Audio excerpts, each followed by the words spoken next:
Okay, welcome all to the third installment of the SAEON Seminars. Our speaker today is Xolisa Dlomo from the Elwandle node. Xolisa is busy doing his PhD, which he hopes to hand in the next couple of months, which is very exciting. And he's very kindly agreed to give us this talk on one of his PhD chapters, during what is always a very difficult time, I suppose, the final wrap-up stages of a PhD. So thank you very much for agreeing to come and give us a talk. He'll be talking about spatial upwelling indices in the Xolisa and St. Francis Bay. And his PhD is supervised by Tommy Bornman and Wayne Goshi.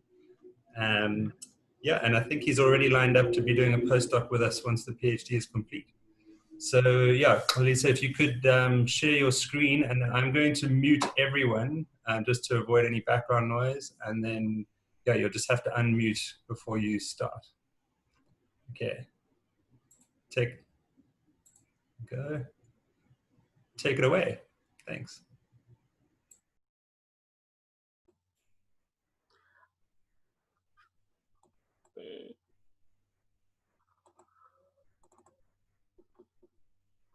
Okay.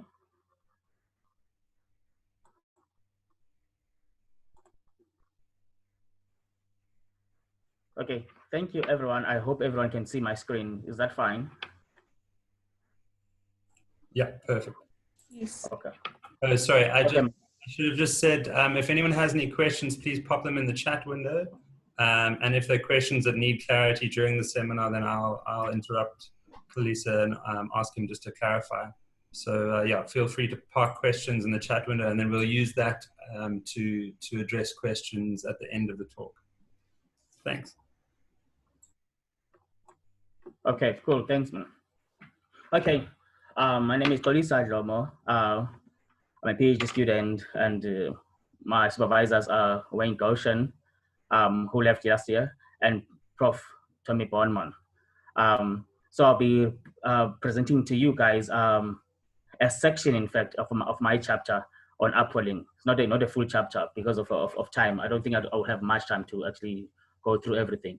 So I've chosen something that I thought was actually interesting. So without further ado, so let me just get onto it.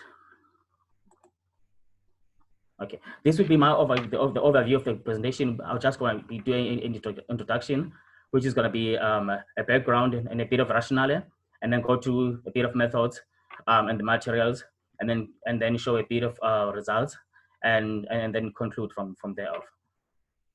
So the general project aim was, that is the project, the whole thesis. The project actually focuses on the physical oceanographic dynamics that lie behind the temporal and spatial distribution of nutrients in the bays and adjacent coastal regions, in order to gain a deeper understanding of the physical functioning of the systems, and at the same time to supplement the work done by the biologists who actually carrying research in these 2 bays.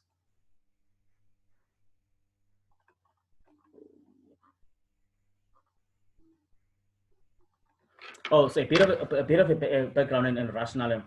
So I like this this picture. It shows quite what we are dealing with, actually, because it shows actually my laboratory. You can see that this is Algoa Bay, and then this is St. Francis Bay. As you can see, the warm Agalas current, and then you can see that some hotspots of upwelling. And you can see the temperature differences between the cold temperatures and warm temperatures in the area, which means that actually this area is quite variable when it comes to temperatures. And there is evidence that shows that upwelling of nutrient-rich waters in these areas form the basis of primary and secondary productivity in Algoa Bay. The biomass of the oceans are contained and constrained by its physical environment, as we all know that. Knowledge of these physical variables and how they interact will help us in answering some of the fundamental questions that are being asked by many biologists. So what are these questions that biologists ask? They want to know the extent to which coastal upwelling drives ecosystem dynamics. They want to know the temporal and spatial succession of biological productivity during both the upwelling and non-upwelling conditions. They also want to know the response of plankton to upglass current intrusions and the passing solitary meanders, so-called the natal pulses. But what is upwelling? Upwelling is the process that brings cold, nutrient-rich deep water towards the surface, thereby enhancing marine ecosystems through increased production. Winds, Coriolis effect, and Ekman transport are the main external forces that drive the upwelling. So in this little schematic that I have shown here, you can see the wind, that we have your wind that is in green. We have the coast. And then if the wind is blowing along the coast, that is in our region, this will be the northeasterly wind. But this scenario was actually set up for the Western Cape. You can see that this is I think actually a southerly wind. So the southerly wind will blow along the coast, and then because of the rotation of the Earth is rotating this way, and then there will be a Coriolis force that is acting in the opposite direction. So and then therefore the Coriolis force will be actually acting this direction on the left of the wind, and then pushing the surface waters away from shore, and thereby creating space for the deep nutrient-rich waters to actually fill up the space at the surface, thereby creating this process that is called the upwelling. I'm not sure if I just explained that right.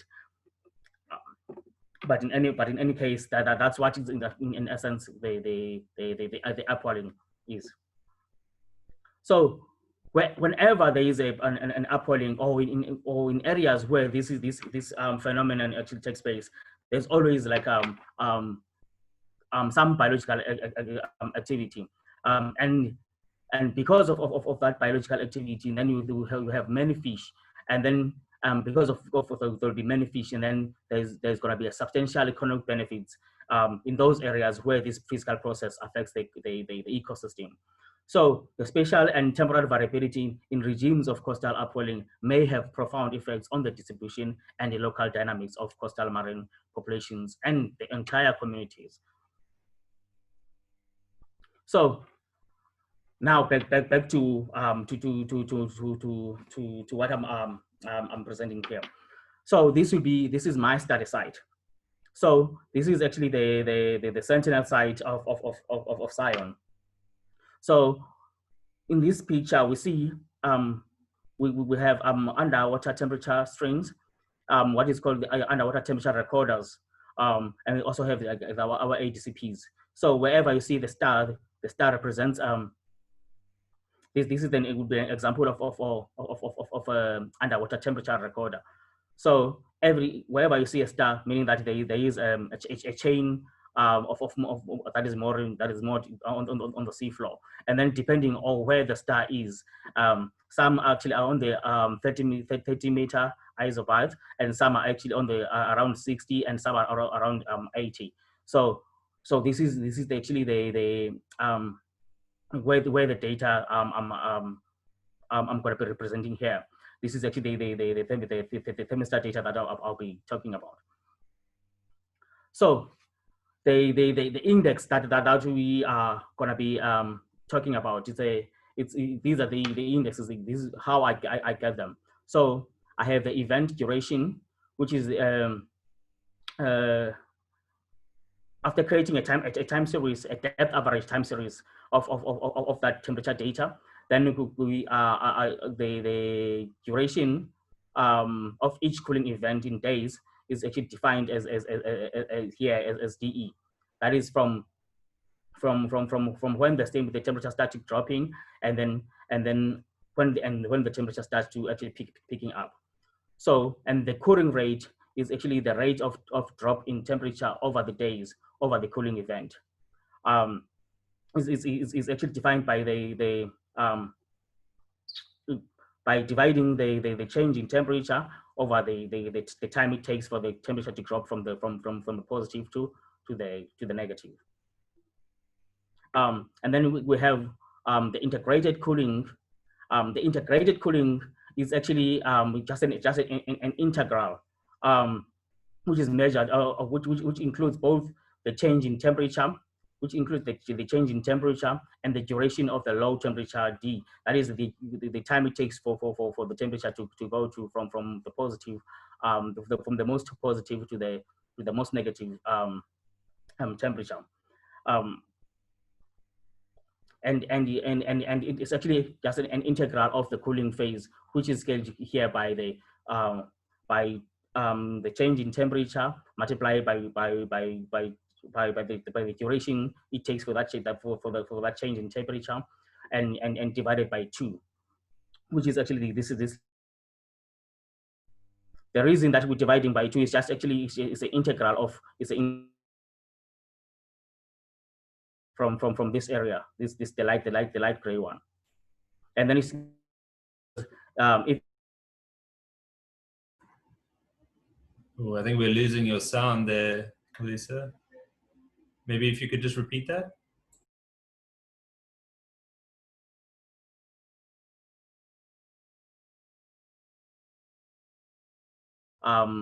The temperature time series of everything, of every section or of every station. So these ones they represent the stations in St. Francis Bay, and then these would represent the stations in Algoa Bay.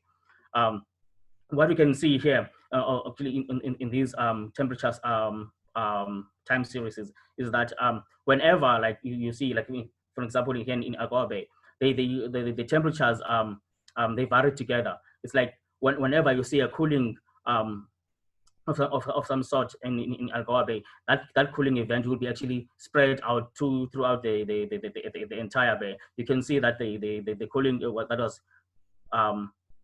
that was observed in the summer of 2010, 2011. It's always there at all stations. It's there. But for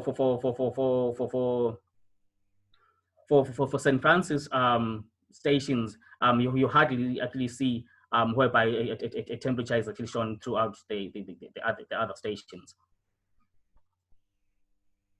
So here I've plotted and I've grouped them. I've grouped the all summers means and standard deviations of univariate indices of thermal variability, which were calculated for Algoa Bay. The resident time of cooling events changed interannually and seasonally, with the mean annual cooling events duration in Algoa Bay that ranged from 7 point. The duration that ranged from 7.6 up to 16.37. The lowest was 7.76, and then the highest was 16.73. And in St. Francis Bay, the lowest was 5.85 up to 17.74, which is the durations. And the mean annual temperature and mean annual temperature drops range from between mean annual temperature drops. They change from 1.68 up to 3.434 in Algoa Bay, and in St. Francis Bay. And in St. Francis Bay, they change from 2.71 up to 5.78. So what I then committed to do was to actually do a correlations of these matrices, and then if we found that in St. Francis Bay, the average cooling rate, which is the CR, the average cooling rate, which is the CR, was negatively correlated with time integrated intensities of cooling.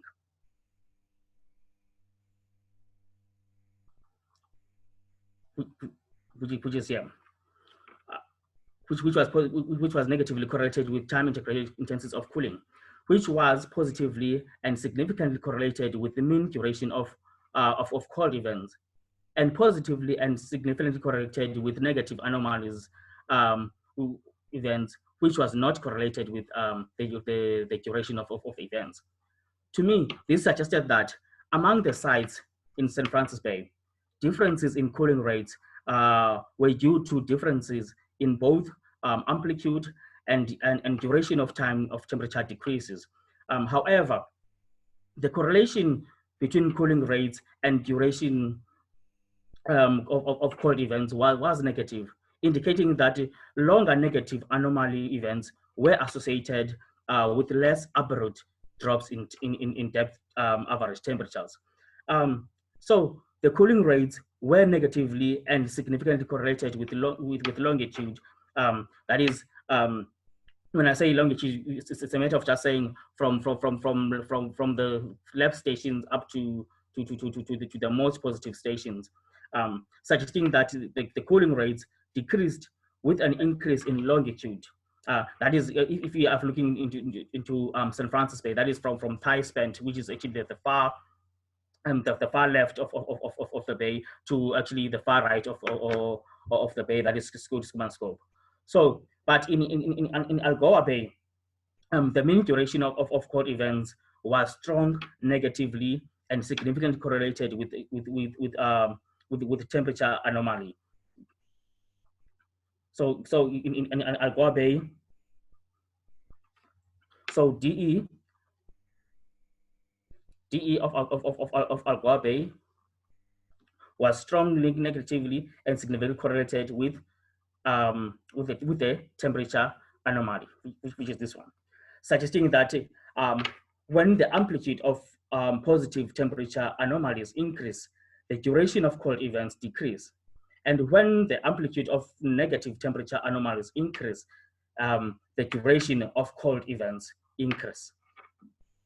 So the cooling rate was positively correlated with the temperature anomalies, which were also strongly negatively and significantly correlated with negative anomalies, which is TIA, suggesting that longer cold anomaly events were associated with less abrupt drops in temperature, same as in St. Francis Bay.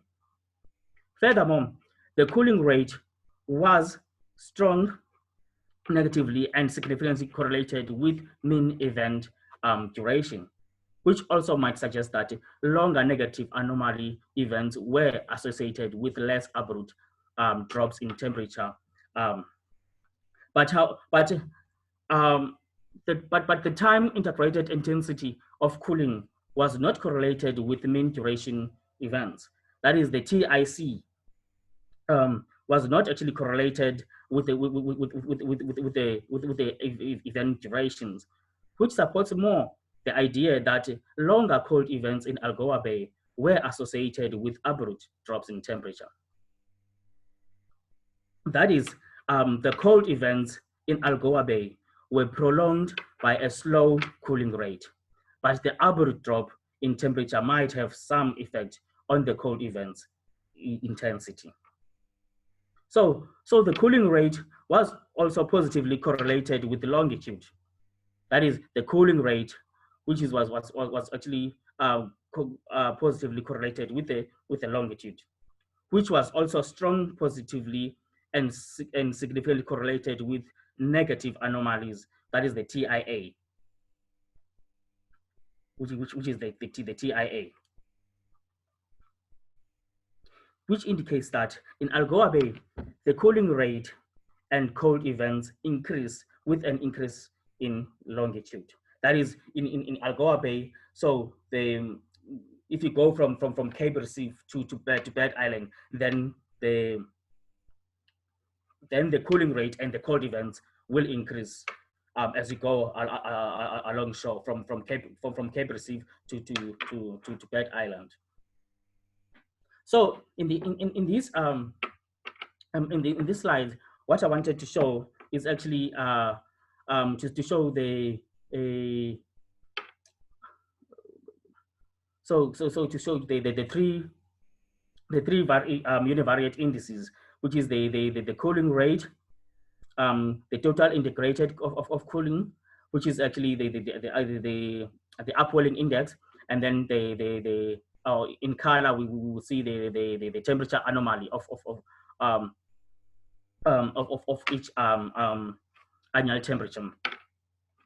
So the interannual consistence of index values among sites, among these sites, and was calculated separated for each summer season, and sites showed varying degrees of consistency, as you can see.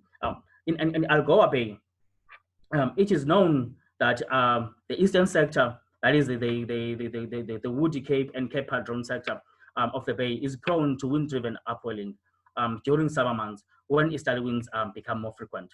And this area was colder than expected. However, there were years where the area showed more warmer than expected temperatures. That is the figure E. This must be due to the fact that we included the colder deeper sites in calculating the longitudinal trend used for temperature anomaly correlations. In St. Francis Bay, the Blue Horizon Bay showed colder than expected temperatures on the 30-meter isobars. That is, the St. Francis Bay one. We'll start with these ones from I.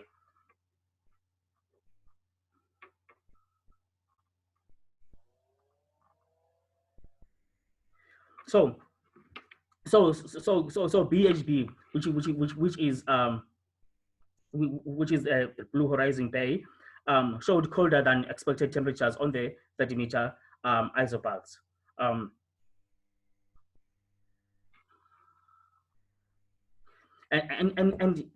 And since it is also located at a relatively similar position as the Woody Cape in Algoa Bay, it is expected to be an area of persistent upwelling when the wind conditions are favorable. And indeed, the Blue Horizon Bay had the highest mean total cooling intensity. And all sites located at the 30-meter isobars in Algoa Bay showed wider interannual fluctuation in cooling intensity and cooling rates. As you can see that each point represents a particular year or a particular summer of the year, and then you can see that in Algoa Bay, which is A, B, C up to H, you can see that the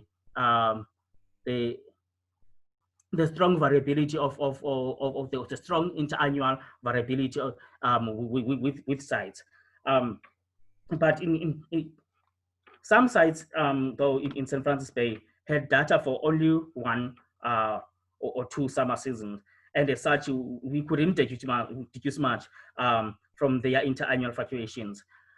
These sites, like for the Cape St. Francis and Kaisbend, and maybe the central sites. But I decided to include them in the figure just to show their ranking. So Algoa Bay, in Algoa Bay, that is the Woody Cape, showed the highest interannual variability in all three indices. As you can see that there's a strong variability when it comes to the cooling rate, and then there's a strong variability when it comes to the total integrated cooling, and then there's also a strong interannual variability when it comes to the temperature anomaly. and then it was followed by the Bird Island, which also showed some marked variability on the three indices. So what I then did was to actually sort of like average all of the indices per each site, so that we can ordinate and rank the sites according to their thermal indices. So in the ranking, as shown in the previous slide, is that in St. Francis Bay, the Blue Horizon Bay was actually the site that is actually that had a more persistent upwelling indices, and it had stronger cooling rates in St. Francis Bay. In Algoa Bay, Woody Cape was actually the strongest site which had persistent upwelling. So if you see on the left and on the right map, this will be the Blue Horizon Bay, which is in St. Francis Bay, and then the Woody Cape will be here in Algoa Bay. However, you can see that the Blue Horizon Bay, in terms of the total integrated cooling, that is the upwelling intensity, is actually even lesser than the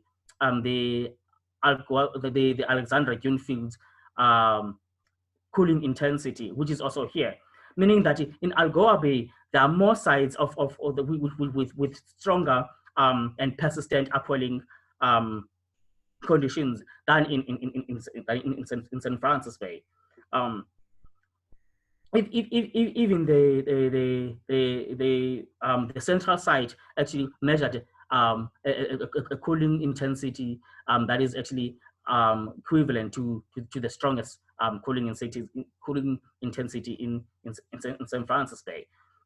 So these indices allowed us to actually to be able to ordinate all the sites in Algoa Bay and St. Francis Bay based on their interannual means of three variance indices. X's and color scales. These X's and color scales, they are the same as they were explained here in this figure. So what it really shows is that before we can actually do anything, or when it comes to the long-term ecological research, I think these indices will actually help. This indices will actually help to identify sites that have a more persistent upwelling signatures. And then you can see that in St. Francis Bay, the Hamptos sites and the Cape St. Francis and the Cape St. Francis site, which are actually this side and here, they don't have actually a very much persistent upwellings. They even actually ranked even lesser than the far most exposed site in Algoa Bay, which is the Algoa Bay mouth. And of course, St. Croix was the least had the least ranking in terms of upwelling persistency, and the Schoolmaker scope also had the least ranking in St. Francis Bay. This site, which is called the Thai-Spend, had actually we don't have much data to actually confirm and to say much about it, but it showed it shows to have the strongest cooling rate, meaning that it actually shows that the conditions in this area at the wilder side of St. Francis Bay, they are much more variable, or I could say that I'll say that there are much more there are strong energies which result in the upward cooling rates. So what I then did was actually to compare some of the sites that are on the 30-meter isopath at both bay, and then take their correlations with the wind, and then to see which sites actually had the most correlation with the wind. So as you can see, that this will be Cape St. Francis Bay, and this will be the St. Francis Bay sites, and then this will be the Algoa Bay sites. So at all the sites, if you can see, the blue will be the correlation between the wind and the temperature, and then the red will be just the covariance of the wind, and then the orange will be just the covariance of the temperature. But you can see that the correlation between the temperature and the wind it's always the winds are always leading at all the sites. Even in Algoa Bay, you can see that the wind is always leading when you see strong correlations. And then you see that the response of the wind, or the response of the temperatures to wind, is actually around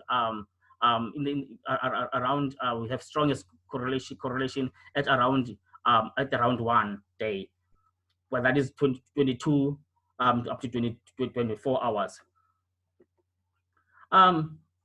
So in my concluding remarks, firstly, I think it will be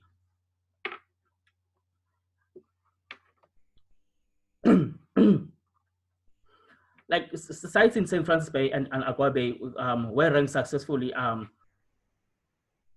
and they were ordinated according to their univariate indices. The Upwelling hotspots in St. Francis Bay was a Blue Horizon Bay, and they're and followed by the deeper sites. The Upwelling hotspot in Algoa Bay is the Woody Cape, followed by the Alexander Dune Fields, as was shown on the figure. So St. Croix and Schoeman Scope had the least total integrated cooling events, and therefore were ranked low. So the basic data requirements, that is the underwater temperature recorder time series that are used for the temperature anomalies, and the simplicity of these calculations make these indices a useful tool to apply at a larger number of sites, in fact, around the world. And I would argue that even we can also use these indices to rank sites that are along the coast of South Africa. And then they will help us to actually examine the generality of community and the population level response to physical forcing. So this study is the first of its kind in Algoa Bay and St. Francis Bay. So this study can be applied closer to the coast as depth shallower than at depth, shallower than 10 meters, meaning that we can use this data, the data of the galley temperature probes, which actually are located at water depths that are below 5 meters.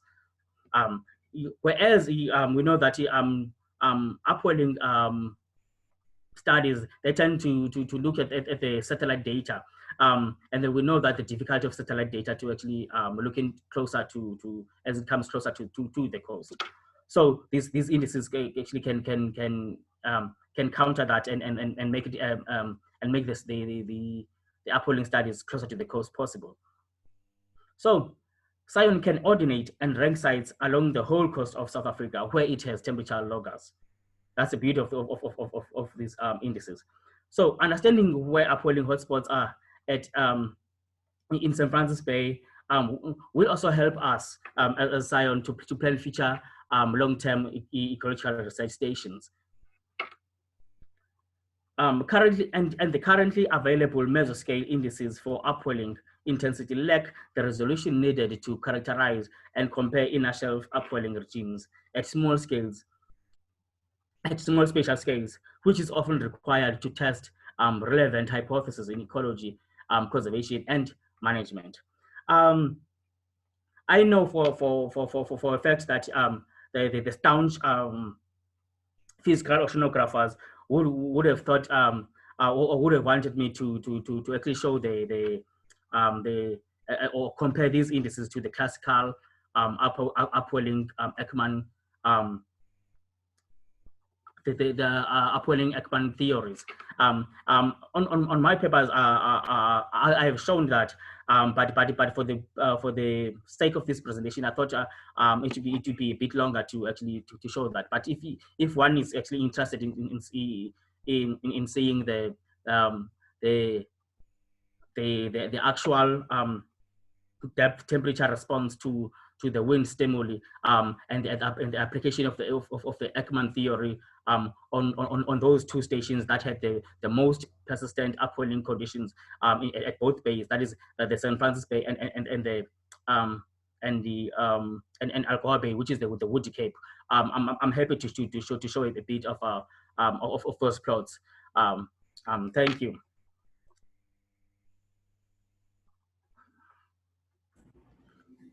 I think that's it for me. Cool. Thanks, Xolisa. That was great. It's a cool immersion in a field that I'm not well read in, so it's really cool to see this kind of work.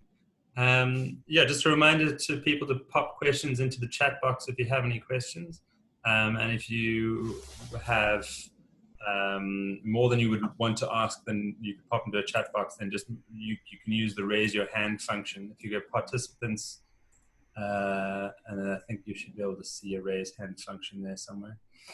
We do have one question from Mfondo, who was asking what you mean by colder or warmer than expected. I suppose she wants perhaps an explanation of what the anomalies are and how you calculate the anomalies. Okay. What I mean by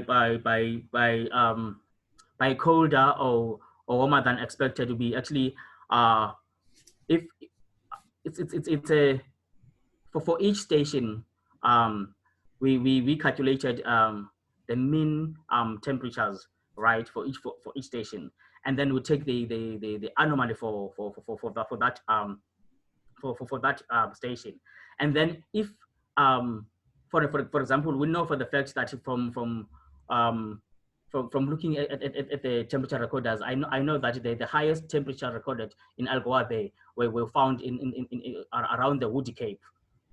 But when you're doing the long-term anomalies, you will see that the Woody Cape will have the lower temperature than expected, meaning the expected was actually most of the time the Woody Cape is actually warmer during the year than other stations. So the warmer than expected comes to that. I'm not sure if I'm answering him correctly.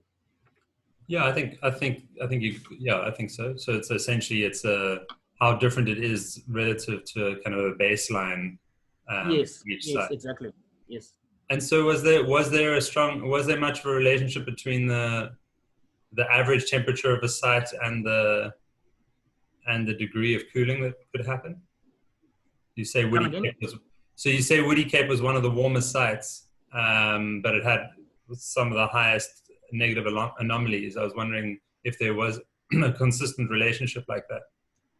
Yes, you'll find that actually in Woody Cape actually where we got the highest persistent upwelling events. The summer, in fact, the summer upwelling events. During this time, that is the summer periods, and every year, when the northeasterly winds are more persistent, and more frequent, we get more upwelling events. Meaning that at that time, then the water temperatures will be cooler than expected. But during the course of the year, and including other seasons, the Woody Cape actually I found it to have the warmest temperatures in the bay. So that's why I said it was actually unexpected to find actually a negative anomaly at that site. Cool. We have two other questions here that are somewhat related, and you kind of touched on them, but James was asking whether you find clear seasonality in upwelling events. And so you were saying that these are predominantly summer events.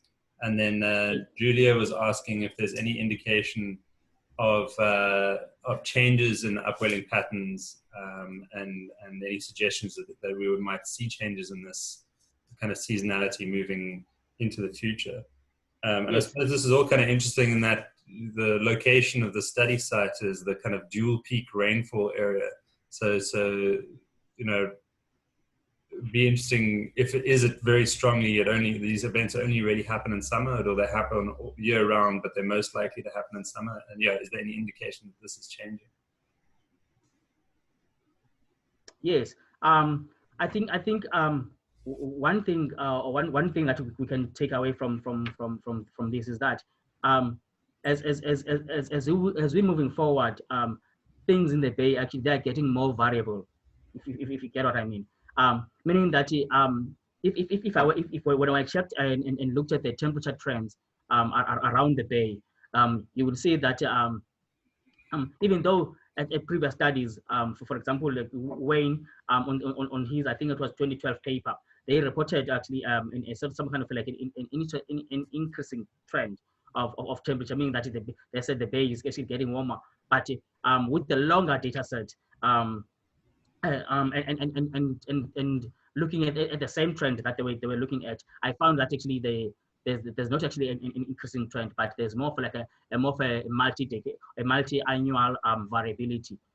Meaning that if you're looking at 5 years, and then in that 5 years, and then you saw an increasing trend, maybe after that 5 years, from 5 to 10 years, you'll see that actually the temperature was just actually going down and up and down with a scale of 3 to 4 years. And I suspect that actually it's very related, or it's very related to the Enzo effect, in fact. But I think my data set at the moment is quite it's quite short to actually to fully infer that it's actually it follows the Enzo effect, because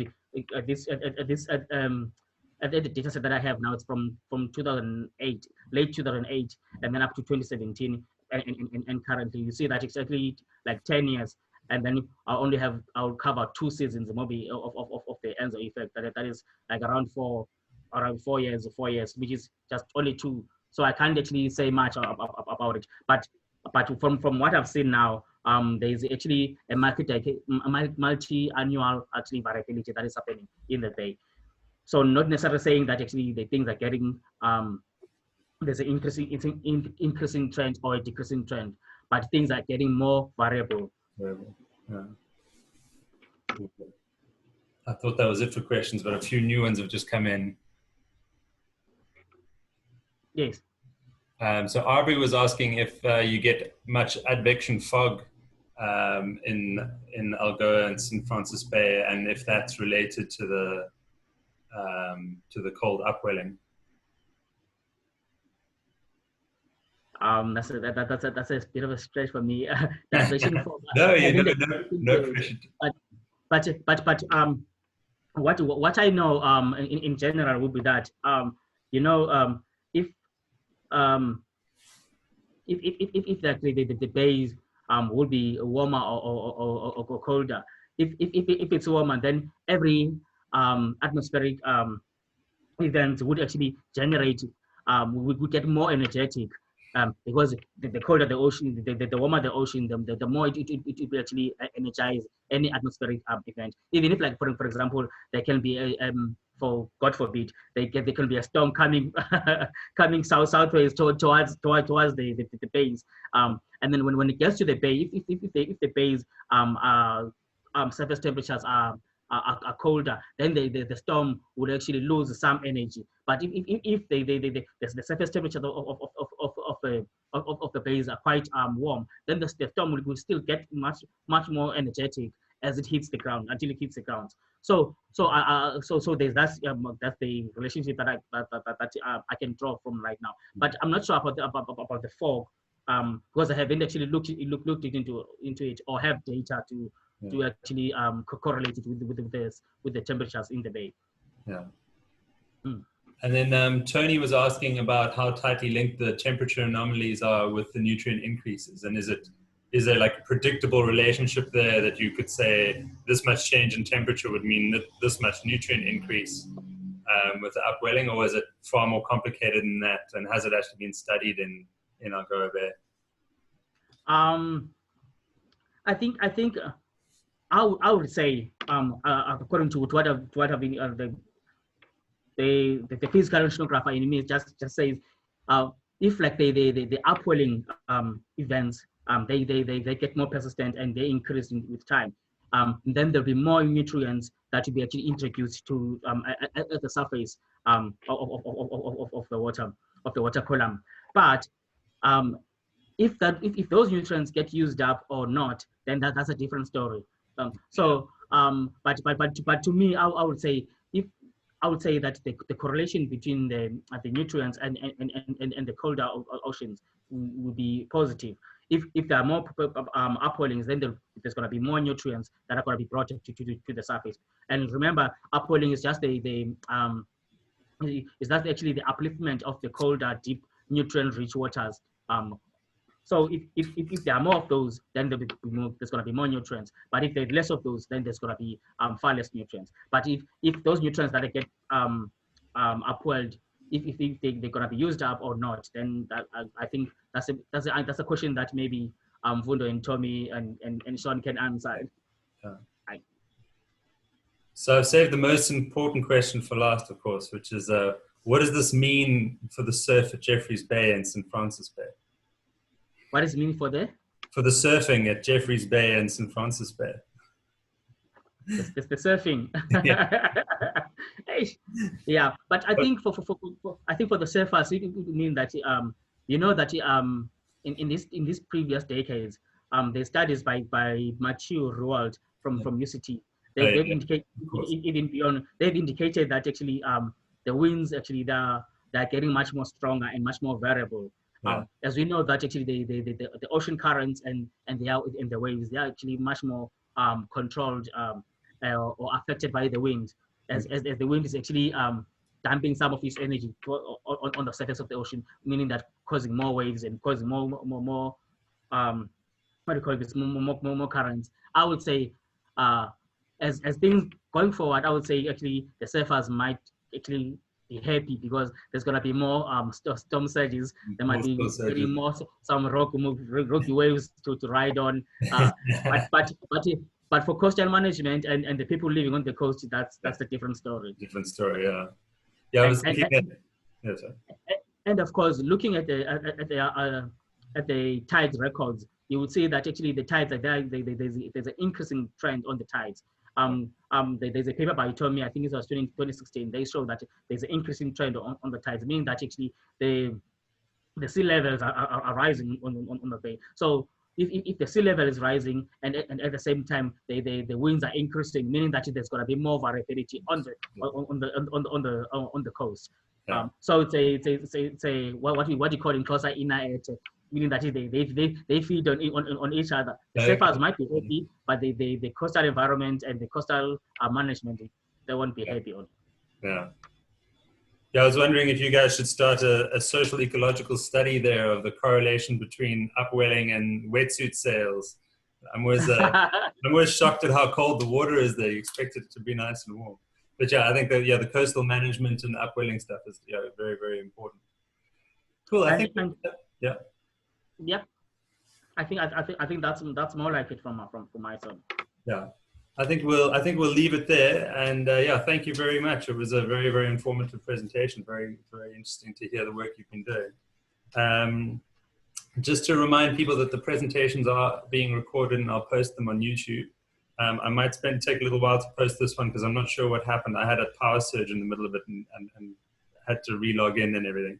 So hopefully it hasn't lost the recording.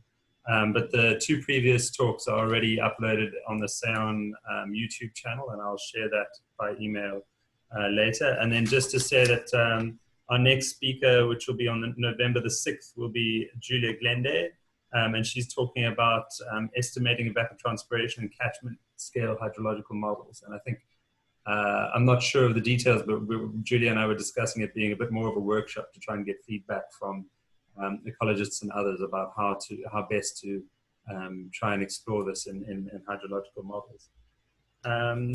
Yeah, and thank you very much, and see you again next month. Thank you, Jasper. And good luck with the final push on the PhD. Thanks for taking the time to chat to us. Okay, thank you, Jasper. Cheers.